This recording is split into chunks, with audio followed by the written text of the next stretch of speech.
Hey guys, Jeff here, and welcome back to Smart Shenanigans.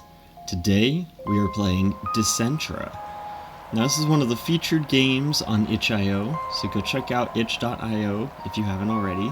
Support some indie developers over there. Yeah, let's get it going on this. This game contains content with blood, death, violence, unhealthy relationships between characters, and horrific imagery that players may find uncomfortable or disturbing. Player discretion is advised. Please play responsibly and take care of yourself. Thank you. I drag myself through the rain. It blurs my vision, forcing me to feel my way through the forest. Wind crushing against me from all sides. Prayer is my only form of navigation, but I think the blood running through my veins prevents me from landing in God's graces. I fumble over the tangle of roots and slip over wet moss. My bones instantly shudder from the cold shock running through my nails as I grab onto a nearby rock. A pathetic whine escapes my throat. My grandmother would have a ball if she could see me now. I can hear her snide remark already. See what happens when you don't listen to me? As if I wouldn't survive long enough to hear the real deal. I sniffle in frustration and try to shake the feeling away with the rain dripping down my face. She's always right, of course. For just a moment, my defiance had given me everything I wanted. Lost in thought, I lose control of my limbs. I'm not used to using them all at once, and it's enough to throw me back into the slick earth.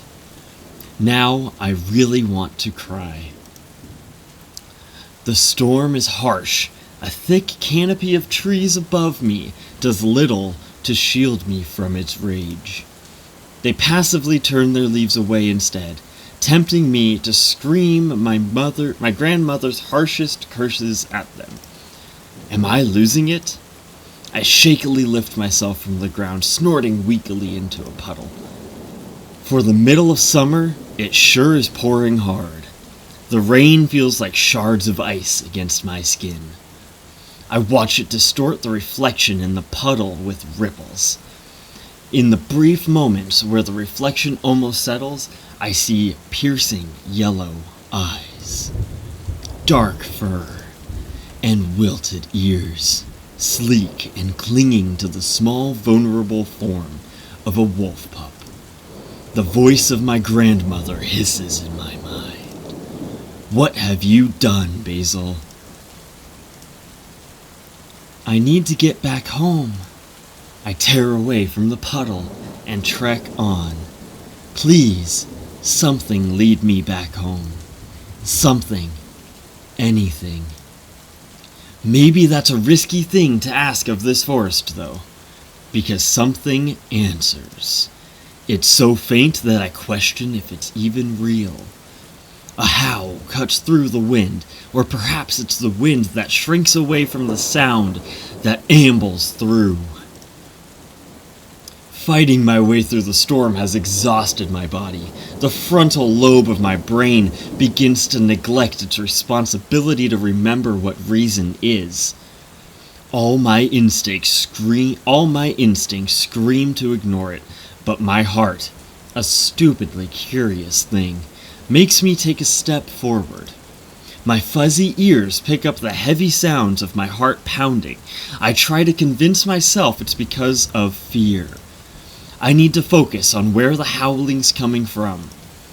As I get closer to the sound, it begins to resemble crying. The storm has also started to retract its claws. Was it the forest showing mercy, or has it submitted to something more formidable? I've lived in the woods my whole life. I should know better than anyone to never get too comfortable. A red light perforates the dark atmosphere. I swallow harshly. There's a mansion in the middle of the woods. From a distance, it would look abandoned, if not for the hazy red light coming from the rooftop. I squint. Is that a greenhouse? A shadowy figure moves quickly behind its clear walls, startling me. I duck into the tall, neglected grass that grows in the mansion's yard. After a short while, I peek through the blades. The shadow is gone. Did I imagine it? I release a nervous sigh and observe the grounds for any signs of life or death. It was a bad idea to come here. A terrible one, even. I can't stay here. I retreat back into the shadows of the forest, keeping the mansion in my line of sight. The moment I feel bold enough to turn my back against it, a powerful gale slams into me. I tumble back hard, skidding across the ground into the tall grass with a cry. It takes me a moment to recover from my swirling vision. I let out a whimper as pain blooms from my arm. It's too dark to see clearly, but it swells up when I try to move. Oh no. Oh no, no, no. I grip my teeth and get back on my feet, keeping my weight off my arm as I make for the forest again. Again, I'm denied entrance by the mysterious force. Panic starts to seep through my bones. I almost wish I could go back to feeling hopeless. I stare at the trees as though they'll suddenly start playing nice, but beings as ancient as them do not bend to anyone's will but their own. The wind gives one more shove. It insists I move forward. I bare my adolescent fangs at it to smother the hurt. I know now that my choices were nothing but illusions. I face the mansion once again. It's clear that something or someone from the inside is inviting me in. With no other choice, I creep along the worn brick walls of the mansion and try to find a way in. I go to a window, I go to a cellar door, or I go somewhere else. Let's go to a window. I spy a broken window and see a gauzy white curtain thrashing against the glass from the intruding storm. Sadly, it's far too high for me to climb, and there's no way I can jump in this state. I go to a window, I go to a cellar door, I go somewhere else. I'm not going to a cellar. A faint knocking grabs my attention. I pad to the back of the mansion, and my saving grace comes in the form of a door left slightly ajar. Aha! I nudge my nose into the tight gap. A relief washes over me when it parts. Then,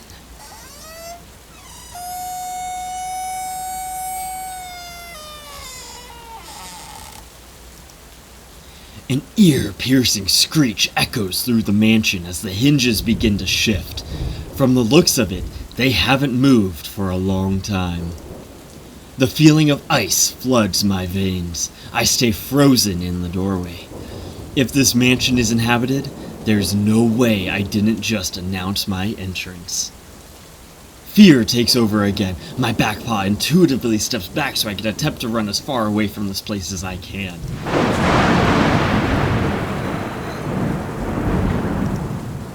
The sound of thunder explodes behind me. I feel my body take on a life of its own as I throw myself into the mansion against my will.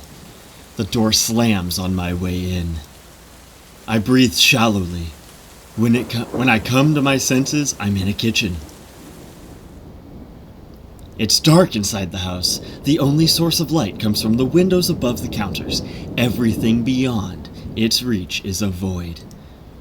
I see a kitchen table and crawl towards it, scratching my nails along the musty flooring in a rush to get beneath it.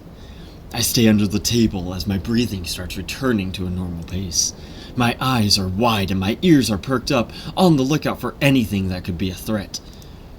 The only sounds I pick up are the heavy drums of rain from outside and the occasional creak of the mansion walls breathing in the night air.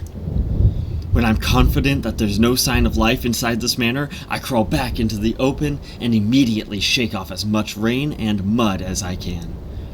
I let myself celebrate the minor luxury of finally escaping the maws of the weather, but I don't let my nerves calm down just yet. As soon as my eyes adjust better to the dark, I take the time to study my surroundings more.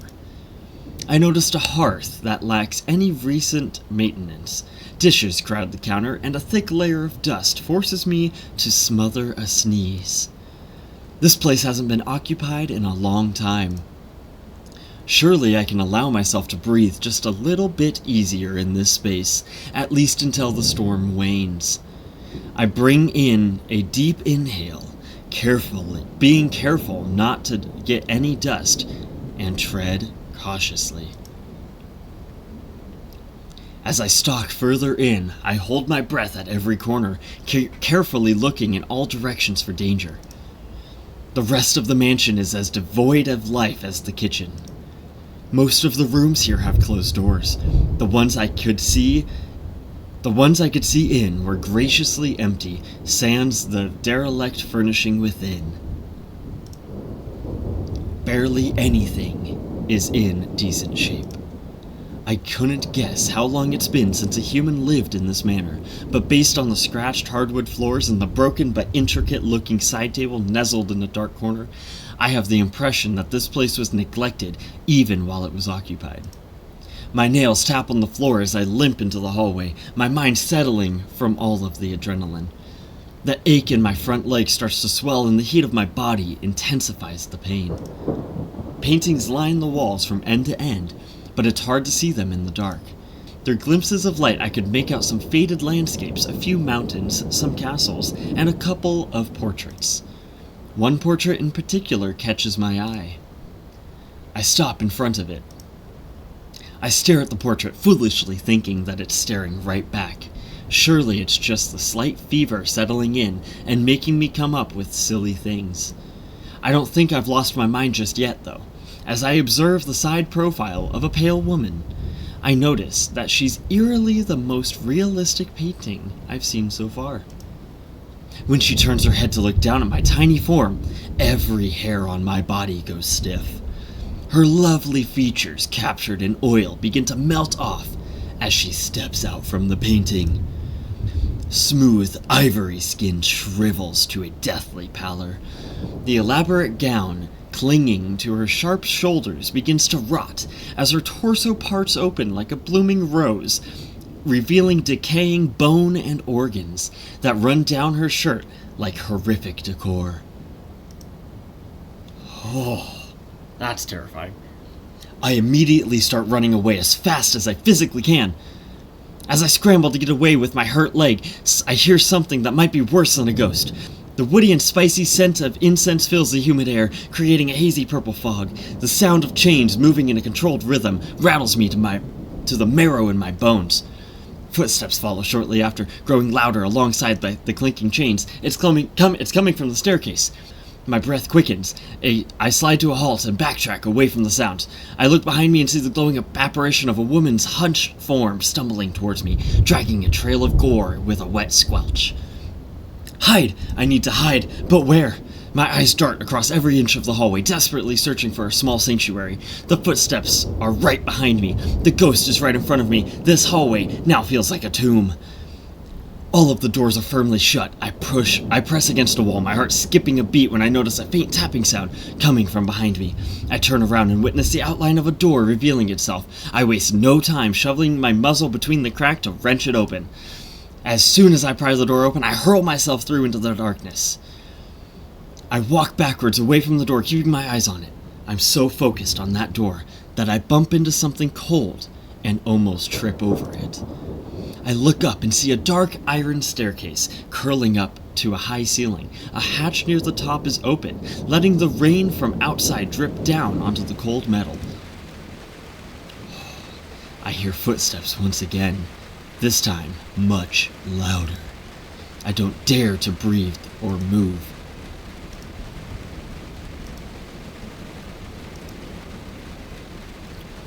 There you are. The voice startles me into moving. No way I was about to stick around and find out what fate awaits me. Every fiber of my being is ringing with danger as I climb the stairs, with only adrenaline instructing my limbs. I drag myself up the iron steps until I'm bursting into the roof and back into the storm. I'm not thinking anymore. I see the greenhouse I had spotted earlier and sprint towards it as fast as I can. I search for a small space to crawl into, tripping over a mess of vines along the way. Thunder and lightning roar above me. A bright flash of white blinds me. I can feel my claws scratch against the wet tiles. A door slams shut in the distance, causing a rippling effect in the walls and reaching the rooftop. When the rippling stops, everything goes quiet. The energy of the manor shifts completely. A jolt of lightning from the storm makes my fur stand. It charges the air and saturates it with the smell of ozone. I shake the rain from my face. The whole world has fallen silent, except for the sound of a chilling drip. Basil. I freeze. My eyes carefully follow the coil of dead roots on the gray floor of the greenhouse. Drip. I follow its trail all the way to the blood dripping onto the dirty tiles and the pale feet beside it. Drip. My eyes climb the mysterious figure. I don't think I'll ever forget the sight before me, for as short as I may live. Drip. Lightning flashes brightly through the tall windows. Looming rose bushes creep along them, white roses speckled across its dark leaves like stars in the night sky. The bright flowers begin to bleed red before my very eyes. As the rose bush's crimson-soaked center, a small girl stands with her back towards me. Blood drips from tiny bite marks all over her hand. A red flower bulb is crushed between her delicate fingers. Drip, drip, drip. Instead of a strong floral scent, the smell of burning paper and wilting lilacs floods my senses. A whine unwillingly crawls up my throat and cuts through the silence. Time resumes once again. The girl turns, her gaze piercing right through me. The bulb drops from her hand. She doesn't say a word. Her attention is mine, against my own will. Black dots begin to appear in the corners of my vision. The last thing I saw was her walking towards me, before everything faded to dark.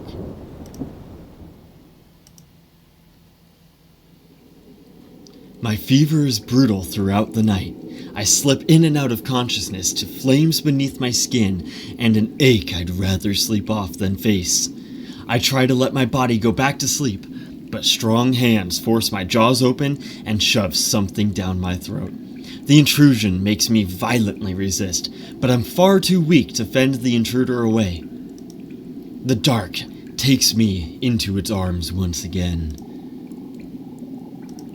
I wake to the tang of rusty metal and humid air.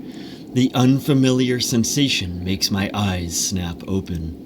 Beyond the small cage that holds me, it's dark and damp. I clench my jaw as I examine my surroundings.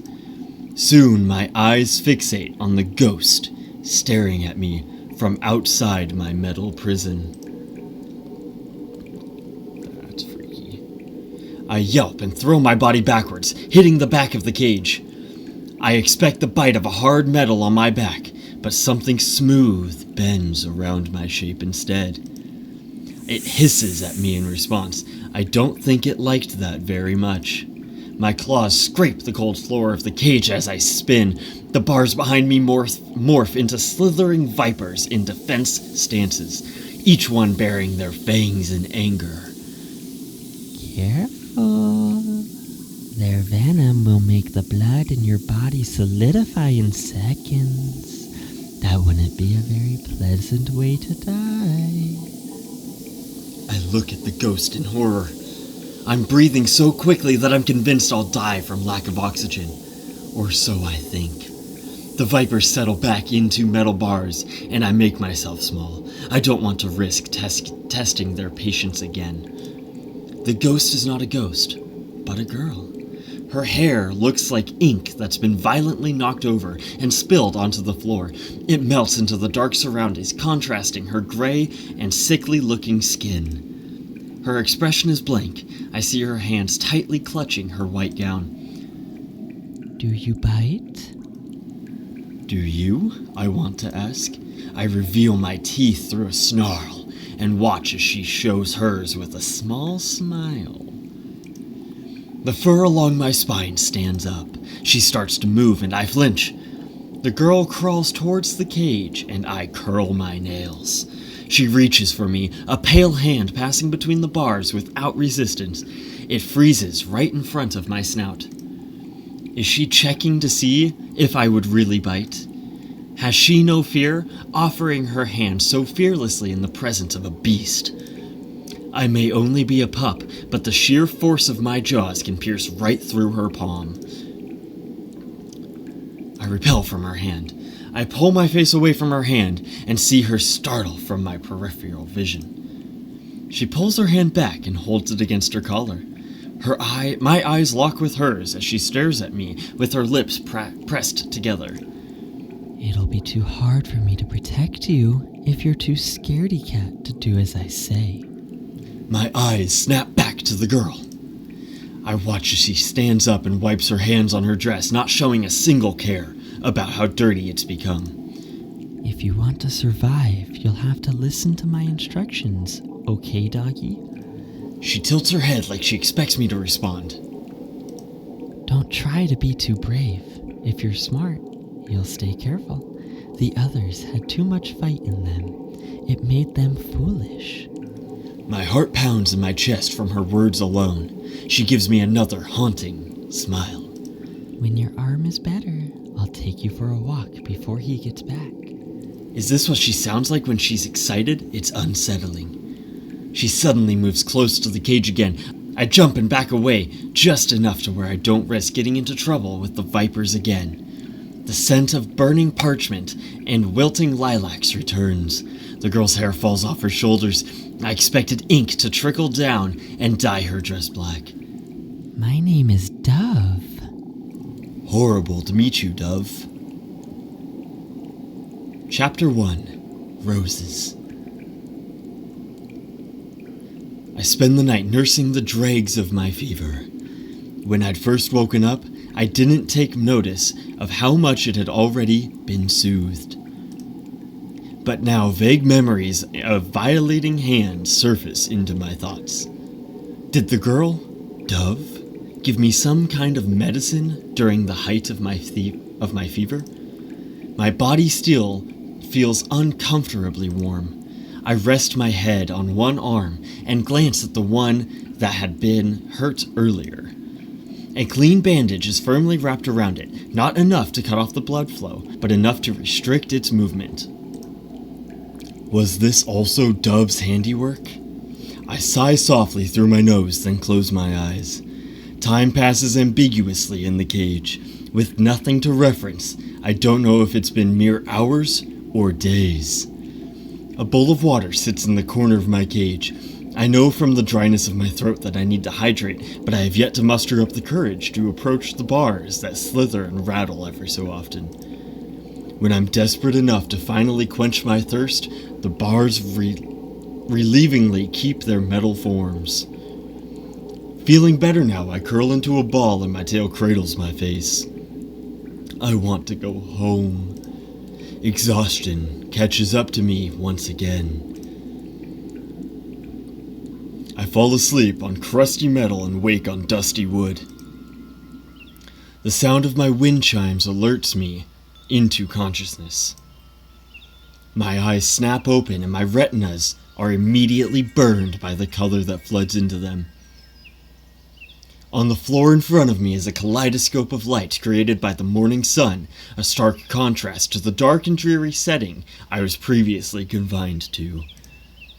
Maybe I dreamed it all in a feverish haze. I check on the gauze around my arm. It's still there.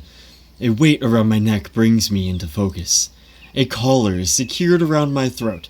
Attached to it is a long, heavy chain that leads to the leg of a wardrobe in the corner of the room. The bedroom. I take in my latest cage. There are no longer venomous bars to keep me, but the state of confinement has not changed. My eyes move from the rainbows on the floor to the line of the chain restraining me, then to the rest of the room. I look at the windows and find swirling murals and expressive paintings of various creatures and monsters. The sun behind them illuminates the floor with speckles of color like a stained glass window.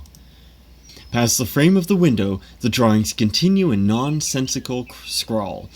Less art decorates the walls, but shelves with cracked plant pots and hanging tangles of ivy take their place.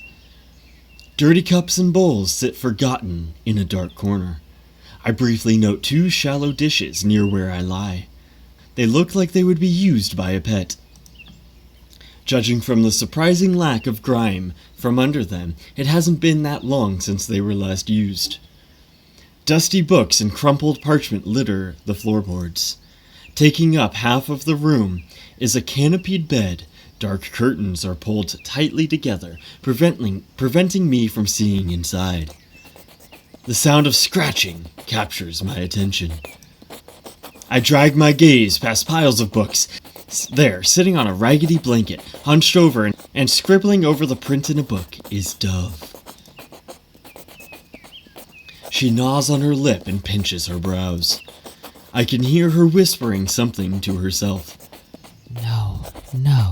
No, that won't work. I slowly lift myself off the floor, cringing at the sound of the clanking chains following my movement. Dove makes no move acknowledging my presence, so I continue approaching her. When I'm closer to her back, I'm able to get a better look at what she's furiously writing.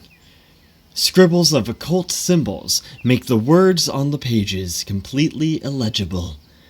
I swallow a lump in my throat. The collar around my neck feels very heavy right now. Rip! Dove suddenly tears a page out from the book. The jarring sound makes me jump and I slam into the tower of books, sending it toppling to the floor. Dread weighs heavily on me. I look back at Dove. She's now staring at me with wide eyes. You're awake. I release a small yelp and stare at her dumbfounded. She's brighter. Or maybe it's the luminous light filtering through the bedroom window. Something about it paints her in a rose-tinted lens that makes my wariness waver.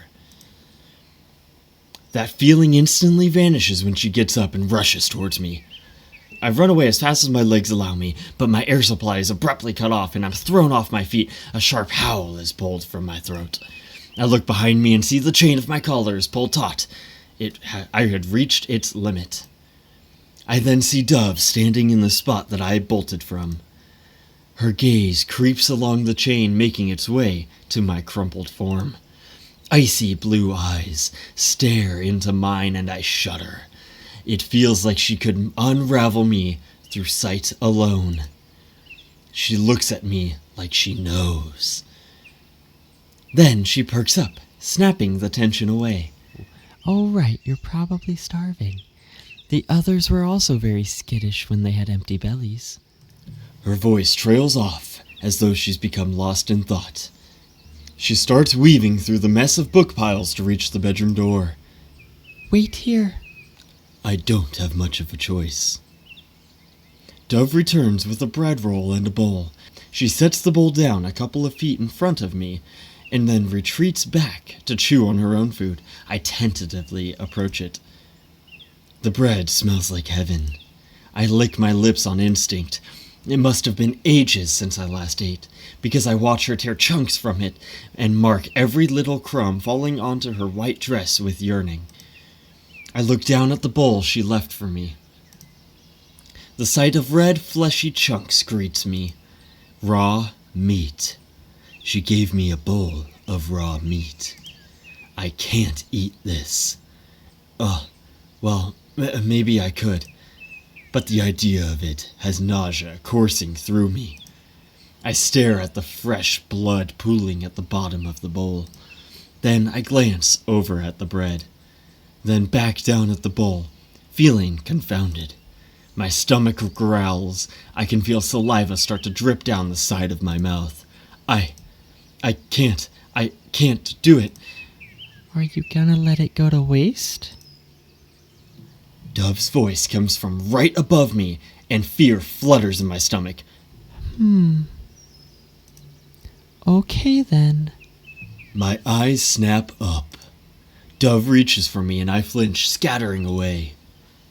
She kneels in front of the bowl and dips her hand into it, crushing a fistful of squishy red meat between her fingers. She brings the raw meat to her mouth. Bile rises in my throat as I watch her chew through the raw flesh and swallow it with a sickly gulp. She covers her mouth with the back of her hand and gags, then looks at me. She smiles at me, her teeth stained in a glistening red. What a horrible taste. A thin stream of blood falls from the corner of her mouth. I suppose you'd like something a little more appetizing. She gags again, then runs out of the room. I hear the sound of her retching from another room. Dove returns with a new bowl of what looks like stew. I inspect it thoroughly, checking for insects or anything inedible. When I surmise that there's nothing of the sort, I dig in greedily. My eyes begin to sting after the first couple bites. The stew is so bland. It makes me yearn for my grandmother's cooking so badly. From the corner of my eye, I can see Dove watching me like a hawk. Like all it'll take is a single blink for me to disappear. If only I could. As I finish eating the stew, a soft thudding captures my attention. I look back to see my tail wagging against the floor. I feel myself shrink with embarrassment. I immediately cease its movement, but not before Dove takes notice. Looks like your energy has returned. Her eyes move to my arm. Does it still hurt? I stare at Dove, then hesitantly put my weight on my wrapped up arm. The sharp pain is mostly gone, but a dull ache still remains. If the opportunity for me to run away came, I could probably do it, but not without difficulty. I make a frustrated whine. Dove tilts her head at me, considering my reply. She approaches me again, slowly this time. I hold my breath as she comes close, her hands hovering near the collar around my neck. I'm suddenly hyper-aware of how quiet it is. There's no drum of rain or crack of thunder to be heard from outside. Hope dares to grow inside my racing heart. Will you hurt me if I take it off?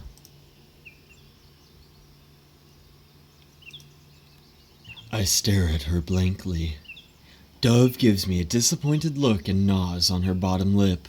Her hands hover for a short moment, then she nods. The weight of the collar lifts off my shoulders, then I bolt. My swift escape shoves Dove aside. I barely see her get thrown to the floor as I make for the open bedroom door. Dove makes a panicked noise behind me. It fades out in my rush to leave her behind. Then I'm back into the hallway where the horrors began. I didn't want to do that. I need to get back to the kitchen. I sprint to the stairs, then suddenly I'm skidding to a stop when the wall meets me at the end of the hall instead of the staircase. I stare in confusion. Did I go the wrong way? I look around the hall. I don't remember seeing this many doors. A sinking feeling unravels in my gut. I run down a new hallway, then turn into another. Then another. My exploration of the manor was cut short when I'd first arrived, so maybe I can't remember everything well enough. But I swear, these are not the same halls I walked through before. After I'd turned into the 15th hallway in this new labyrinth, the sound of something being dragged cuts off my thoughts. I look behind me, fear pulsing in my veins. A ghostly figure slowly walks down the cross-section of another hall. Long hair protrudes from its head, running down the floor stiffly, like straw, and hiding most of its long, thin limbs. I watch it disappear around the corner, completely frozen in my spot. Another ghost. I've never seen one this corrupted before. I now feel extremely vulnerable, like a beacon standing in the long and open corridor. A tapping noise is next. My heart pounds violently in my chest as I search for the sound. I immediately see another ghost heading straight for me. I yelp and crush myself against a wall as if it'll make me invisible. The ghost staggers towards me with bony knees knocking together. A thin veil curtains its upper body, and something that resembles a bird's beak peeks out at its chest. The closer it gets, the better I'm able to make out the detail of its leathery skin and the beady, bloodshot eyes that dapple across its face and above the rotting beak. Needle-thin arms bend sharply at the elbow and reach back towards the ghost's head. It balances on its elbows and pulls itself forward on them. I make myself paper-thin and shiver when part of its elbow brushes against one of my paws. I start breathing again when it passes quietly, then back away into an intersection of hallways. Another ghost almost tramples me. Two ghosts follow one another down the path of the bird-like ghost. One is a cluster of what looks like fungi and twisting fabric that melts into bumpy flesh. A stringy network of mycelium trails behind it. The other creates a sound of glass crunching together with every steady step it takes. Its arms stick out like pieces of wood that lightly swing as it walks, and where its face should be is a void framed by jagged broken pieces of porcelain skin. I can still make out the raggedy maid uniform that clings to its bloated form. I follow the ghosts in a trance. Like a line of school children, they walk along a well-known path. Normally, when a ghost is corrupted from being trapped in the land of the living, every semblance of their humanity is lost. So where do these ghosts stalk to with such purpose? They navigate the hallways without hesitation, twisting and turning through a route already well worn. Then, so painfully easy, I have been led back to the kitchen. I see Dove standing on the kitchen table, delicately twisting an incandescent bulb into the hanging light fixture. Dried black tears stain her cheeks, but her expression betrays no sign of dejection. Another bulb is held loosely in her other hand. This one has been burnt out so badly that no light can penetrate its ashy blackened surface. It took 40 years to develop this type of filament. The ghosts surround her. I watch them reach for her, and I open my jaws to bark out a warning, but I choke on my rising panic. Dove doesn't notice them and continues to screw in the bulb. I read that these bulbs can stay lit for up to 1,200 hours. Claws brush against her skirt. And yet, after less than a week, their legacy of lighting the dark has been snubbed out forever. With one last turn of her wrist, light envelops the room.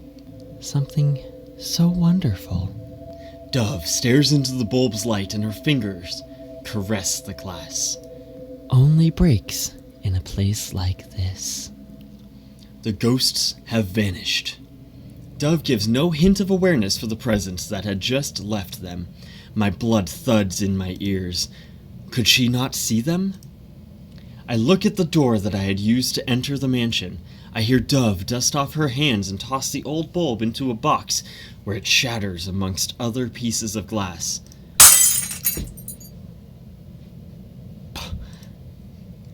She sighs wearily. How long will this cycle continue for? I barely hear her words. Instead, I stare at the wall, where the back door should be. And there is no door. I immediately freak out. I run to the wall, ignoring the ache of my arm, and scratch at the old wallpaper, hoping the door was only hidden behind it. My claws tear through wood, but as I continue scratching, the outline of a door does not reveal itself. I back away, staring at the shredded decoration and breathing rapidly. It's not there anymore.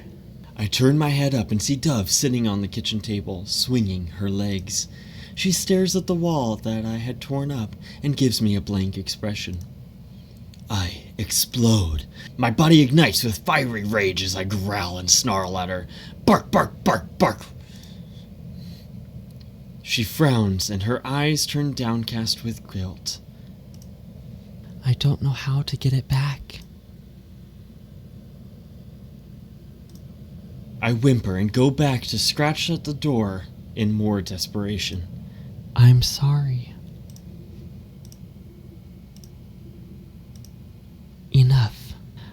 tired of seeing you wallow in your despair. I reply with an indignant huff. I see Dove puff her cheeks in annoyance. I turn my head away and rest it on my paws. There's no way out. It's better for you to just accept it. A growl rumbles in my throat. Even the front door is gone, so instead of wasting time, you may as well follow me and keep yourself occupied. I wish I could cry. My ears lay flat against my skull. I've landed myself right in the mouth of a carnivorous flower with the sweetness of shelter to lure me in. And I never considered whether it would let me go once I treaded past its sharp teeth. I take a peek at Dove. She doesn't seem to have any problem with being a caged bird. Is she so comfortable living in these conditions that she can't even see how wrong it is? How can anybody possibly live like this? Her patience reaches its end and she slides off the kitchen table. I cry out when she hauls me off the ground, and I bare my fangs at her when her face appears right before mine. My glare doesn't faze her. Follow, Wolf. There is too much to do.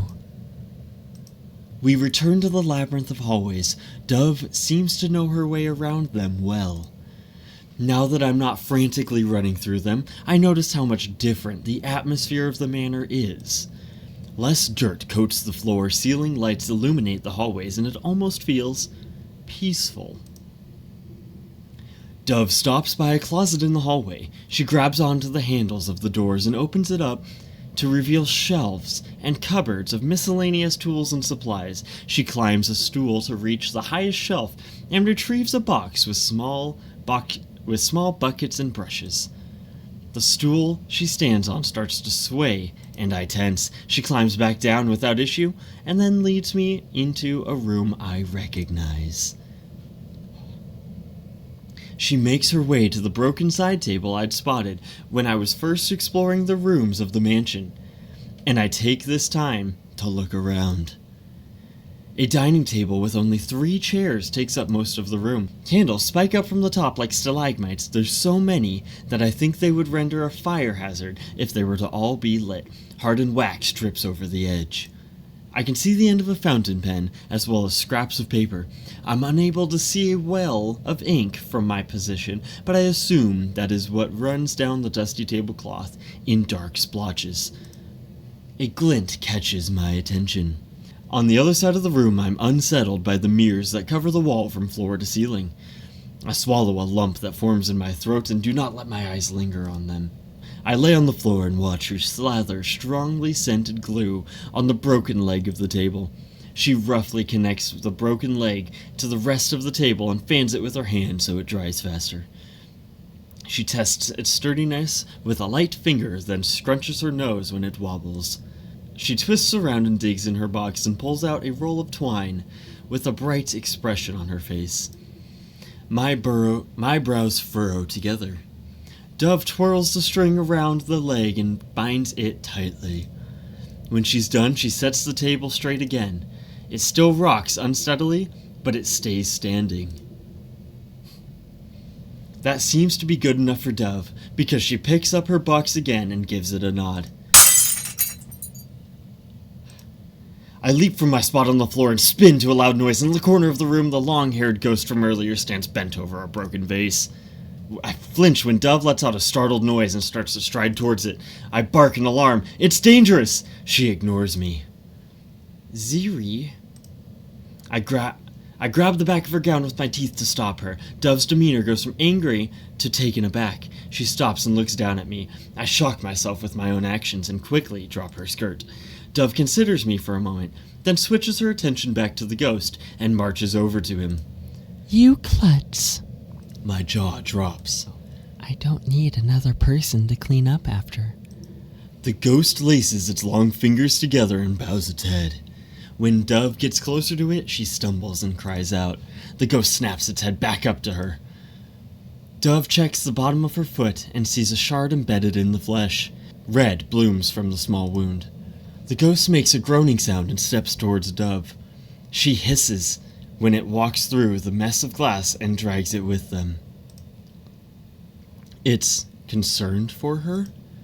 I observe their interaction befuddled. Everything I know about corrupted ghosts is being challenged. I pause to think about how the ghost rushed to her side earlier. The ghost tugs on Dove's sleeve like it's asking for forgiveness. She continues to badger it while digging the shard out of her foot. I study them curiously. It wasn't because they wanted to cause her harm. I trail behind Dove when she leaves to treat the small cut and when she returns to clean up the mess. We leave the ghost and Dove continues down whatever to-do list she has in her mind. While she paints over the scratches on the kitchen door, trying to match the old wallpaper, she speaks to me. Have you met all of them already? She doesn't speak again until we run into another ghost. It waits in the hallway for Dove. She perks up when she sees what it's holding. Oh, thank you, Babel. She takes a small bundle of red roses from it, freshly torn from its bush. I follow her to a window and see a tall, thin glass vase with withered roses in it, sitting on the sill. Dove takes out the dead flowers and replaces them. Then she pauses and looks down at something below. Her face reveals nothing as she tears her gaze away and makes her way down the hall again. Before following her, I stand on my haunches and try to peer out the window. A chill comes down on me when I look down and see a small patch of graves, each marked by small wooden crosses. I break away from the unnerving sight and turn towards the hall where Dove had gone down. She stands at the end of the hall waiting for me. The bird-like ghost's name is Grell, and the doll-like ghost's name is Odette. Dove introduces them officially when we run into them, as we go around the manor doing mundane tasks. It's a sight I can't get used to. I can't understand how a young girl can act so normal around such monstrous beings. Seeing their translucent, leathery skin or the fluids that drip from their decaying flesh is enough to send me reeling. But she does not flinch or fear. Earlier, when they had surrounded her in the kitchen, she could tell they were there, weaving their arms together to wrap her in a ghostly embrace, and she didn't care in the slightest. I start to think she's more disturbing than the ghosts. To become this corrupted, they would have had to stay trapped in this place for a long time. Why are they still here? Their horrific forms border on pitiful. To be this far gone, it has to be some type of hell. Dove walks amongst them like they're her family, though. No, that's not quite it. I reconsider my thoughts. Maybe. The image of the graves flashes in my mind. It's because she is theirs. I watch her guide Grell's gangly limbs out of the hallway so they can pass through like they're nothing but an annoying sibling. A monster just like them. Maybe this cage she lives in is of her own making. Dove does these errands like a routine, putting books away in the library and cleaning up candles burnt to the end of their wicks. By the time she finishes winding up a large grandfather clock in the hallway, the manor feels like a completely different place. The air is less stifled by dust particles, the rooms are brighter, and it feels like a home now. As we walk back to Dove's room, the sun begins its descent into the blazing orange horizon, and the evening cicadas make their shrill voices heard. Despite the manor feeling more livable, there is a feeling it gives me that I cannot shake. A void that looms like a presence. It's like letters left unfinished or tea half empty and turning cold. There's this sense of stagnation that places this manor outside of time's reach and leaves a noise that buzzes persistently in the air. Dove stops abruptly and I almost trip over my paws trying not to run into her. I take a peek from behind her and immediately let out a yelp. The very first ghost I had met stands at the end of the hallway. Dove doesn't move. I see the ghost stagger down the hall towards us and instinctively back away. Then Dove speaks. It's okay. I'm not reassured in the slightest. The ghost gets closer, and I can see the details of her leaking entrails. I make a whimpering sound and hide behind Dove, keeping myself close to the wall. She's harmless. She doesn't do anything. I throw a quick glance at Dove when her voice falters.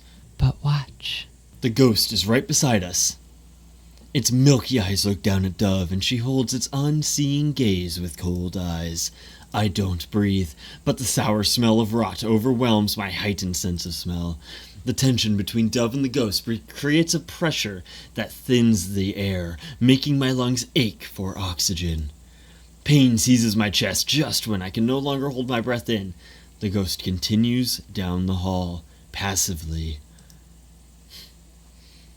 I exhale loudly.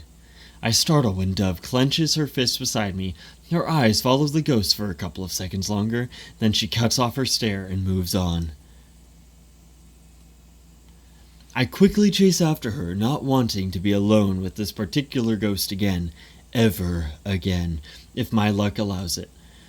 I look back for a split second and the ghost has disappeared. Dove's shoulders are squared as we return to her room. Since the sun has set in the opposite direction of her window, the scattering of colors from this morning is long gone. Her relationship with the hallway ghost is much different from the others. The way she spoke about her almost seemed resentful. I pad to a corner, stalling for a moment when I see the collar from earlier on the floor. I narrow my eyes at it and pick it up with my teeth, then throw it at the far wall. I give the collar one last glare, then curl up on the floor. Dove settles cross-legged in the middle of her book towers and reaches for a random text. I let out a big yawn, feeling heavy after the events of the day. I don't know if there's enough time in the world to process everything that's happened to me since I left home. I close my eyes, and I feel the tendrils of sleep curl around me. Do you think people can come back from the dead? She asks it so quietly I almost don't hear her. I don't think she expects an answer, and I cannot give her one. Dove's roses. I wince at the bites. The roses are extra hungry today. It's been so long since I fed them that their petals have bleached white. I watch as my blood saturates the colorless flowers and narrow my eyes when I spot a parasitic fungi at the base of the bush. Part of the bush is already starting to wither because of it. I reach down and tear the terrible thing out. I know more will sprout in its place, but I refuse to leave such a blight near my creation. I walk to a different section of the greenhouse and throw it right next to the corpse of the fungi's latest victim. My heart clenches at the sight. Its eyes are still open. I press my fingers down on the lids of the dead wolf, but it's too late. The terror on its face is already cemented in time. My fingers curl and my nails stab into my palm, making the bites sting. I return to the rosebush and continue to feed them. Thunder and lightning thrash above me. Will it lure in another pitiful soul tonight? I hear the door slam and I flinch, crushing a bulb in my hand. My ears listen intently, searching for the lingering traces of his presence. When I find none, I take a deep breath and finally let myself relax. I tear the bulb from its stem, and my hands fall to my side. The sound of the rain is so clear now as I close my eyes and let it wash out everything else. I relish in its violence against the roof of the greenhouse and tremble under the crisp cracks of thunder. To pass the time, now that it is mine again, I whisper something my mother taught me under my breath. Then I hear a whimper come from behind me.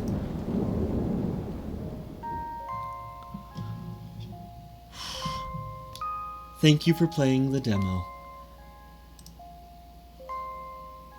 Art, story, coding from Safine. Music, Alvi the Wizard. Editing, VV Contrast. Okay, you guys didn't hear the music because I couldn't trust that it wasn't copyrighted, so I turned off the music. But I hope you like the music I put in there and the sound effects I threw in there. That was so good. Oh my gosh, that was so good, guys. I cannot stress how fun that was. I I loved every second of that. The art style was absolutely beautiful. The sound effects were okay. You could tell they were stock sounds, but I mean, for a free game, like, that was amazing. Wow. I loved the music when I first started up the game. Unfortunately, I just can't trust it enough to show you guys, but the music when I first started the game was so good. It was beautiful. I loved it so much. This game is so good. I am extremely excited for the full version. I want to play the full version right now because this was so fun. I loved this game so much. And if you guys liked it as well, please hit that like and subscribe button. It really helps me out a lot. And thank you guys for watching. I will see you later, and stay motivated.